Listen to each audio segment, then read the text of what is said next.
இளைஞர்கள்லாம் அப்பெல்லாம் இந்த சட்டசபையில என்ன நடக்குதுன்னு பார்க்கவும் மாட்டாங்க. ஆனா இன்னைக்கு சட்டசபையில என்ன நடக்குதுன்றது சர்ச் பண்ணி பாக்குற அளவுக்கு பார்த்தனாக்கா வந்திருக்காங்க இல்லையா? அப்ப இளைஞர்களை அரசியல் நோக்கி பார்த்தனாக்கா விஜய் இழுத்தாரா? விஜய் இழுத்தாரோ இல்லையோ, இன்னைக்கு சட்டசபையை கவனிக்கிறதுக்கான காரணம் சட்டசபை எப்படி நினைக்குதோ, புதியவர்கள் வந்திருக்காங்க, அவங்க என்ன செய்யறாங்கன்னு பாக்குறதுக்காவது பாக்குறாங்கல்ல.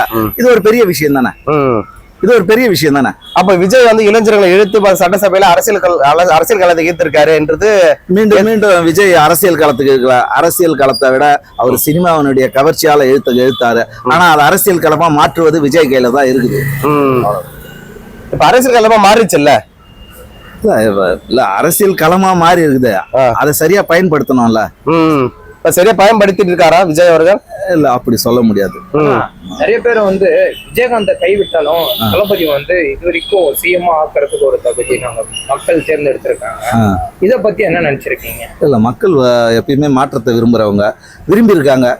அந்த விருப்பத்தை நீங்க சரியான முறையில நடந்து அவர்களுடைய விருப்பத்தை நிறைவேற்றினா மீண்டும் கூட உங்களுக்கு வாய்ப்பு தருவாங்க. ஒரு பெண்மணி ஒன்று சொல்லியிருக்காங்க, ஒருத்தவங்க சொல்லுங்க, செய்தியாளர் பார்த்து பேட்டி கொடுக்கும்போது, இப்போ நிறைய பேர் வந்து சட்டசபையில வந்து இது வரைக்கும் பார்த்தது கிடையாது. அதிமுக பேசும்போதும் சரி, திமுக பேசும்போதும் சரி, தாவேக்கால வந்து இப்போ பப்ளிக் நிறைய பேர் வந்து சட்டசபையில என்ன நடக்குது, அரசியல் அப்படி நடக்குது. ஏன்னா வயசானவங்களுக்கு பெரியவங்களுக்கு எல்லாம் தெரியும் அரசியலை பத்தி, எங்களை மாரி யங்ஸ்டர்ஸ்க்கு யாருக்குமே தெரியாது.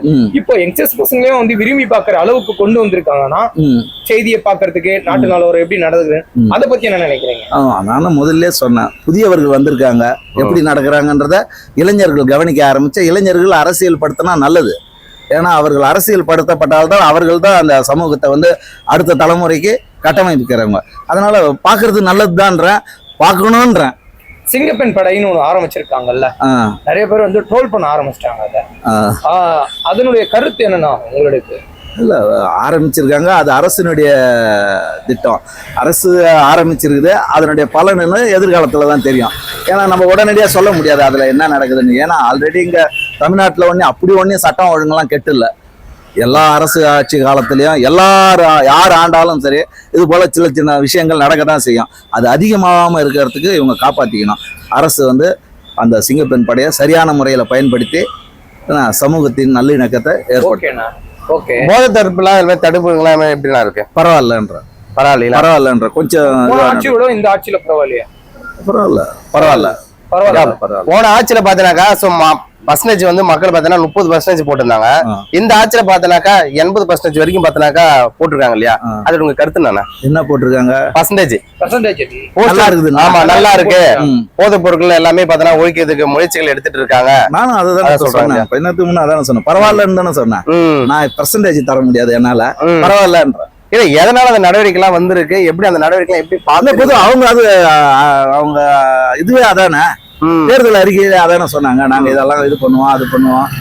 கொஞ்சம் சில விஷயங்கள்லாம் தவறாம இருக்குது. 2500 ரூபாய் தரேன், தங்கம் மோதிரம் போடுறேன், இதெல்லாம் மீண்டும் பொருளாதாரத்தை நலிவுறதுக்கான அண்ணன் திருமாவளவன் பாத்தீங்கன்னா அதை எதிர்த்து பாத்தீங்கன்னா போட்டிருக்காரு. ஏன்னா தங்கம் மோதிரம் தாய்மாமா சீருக்கு வந்து பாத்தீங்கன்னா கொடுக்காதீங்க அப்படின்னு சொல்லியிருக்காரு இல்லையா? எதனால அப்படி சொன்னாருன்னு சொன்னாங்க. அரசு ஆஸ்பத்திரியில பிறகுற குழந்தைங்களுக்கு தான் தருவேன் அப்படி எல்லாம் சொன்னாங்க. அதெல்லாம் வந்து ரொம்ப தவறான திட்டம் தான் என்ன கேட்டாங்க. ஏன்னா திருமாவளவன்லாம் பெரிய ஹைஜினிக் லீடர் என்ன கேட்டா. சமூகத்தின் மீது மிக அக்கறை கொண்ட ஒரு லீடர்ல இந்திய லெவல்ல பேசப்படக்கூடிய ஒரு மனிதர் திருமாவளவன். அவருடைய கணிப்புலாம் சரியாக தான் இருக்குன்னு நினைக்கிறேன். அவர் இங்க வந்துட்டதுனாலே சில பேர்லாம் அவரை வந்து குறைத்து மதிப்பிடுகிறார்கள். அது அவர்களுடைய அறியாமை என்றுதான் நினைக்கிறேன். இல்ல ஆக்சுவலா அவர் என்ன மருத்துவமனையில அந்த காசு செலவு பண்ணுங்க.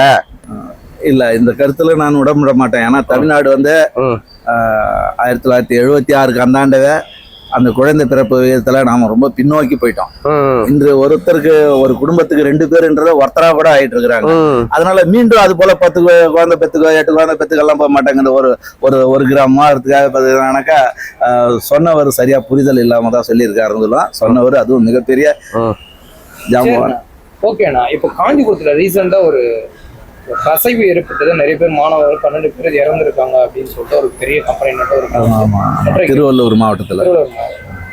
அதை பத்தி என்ன நினைக்கிறீங்க? அது வந்து இதுக்கு அரசியல் இல்ல, இதுக்கு அரசியல் சம்பந்தம் இல்லை. போன ஆட்சியை சொல்லக்கூடாது, ஏன்னா இவங்க ஆட்சியில நடைபெற்றது. அதனால அந்த ஆட்சியை குறை சொல்வது வந்து என்னால ஒத்துக்க முடியாது. இது வந்து என்னன்னாக்கா இந்த தவறுக்கான காரணம் அதிகாரிகள் மட்டத்துல சரியான முறையில் இன்ஸ்பெக்ஷன் பண்ணாமல் விட்டதனுடைய விளைவுகள் இதெல்லாம். அதனால இருக்கிற மற்ற தமிழ்நாட்டில் இருக்கிற அத்தனை இறால் பண்ணைகளையும் சரியான முறையில் இது பண்ண இறால் பண்ணைகள்ன்றதுல இறால் ஏற்றுமதி பண்ணுகின்ற கம்பெனிகளுக்கு பண்ணணுன்றது தான் என்னுடைய இது. இன்ஸ்பெக்ஷன் பண்ணால் அங்கே எப்படி நடக்குதுன்றதுன்னா அங்கே வேலை செய்யும் தொழிலாளர்களுக்கு சரியான பாதுகாப்பு உபகரணங்களை மேம்படுத்த வேண்டும்.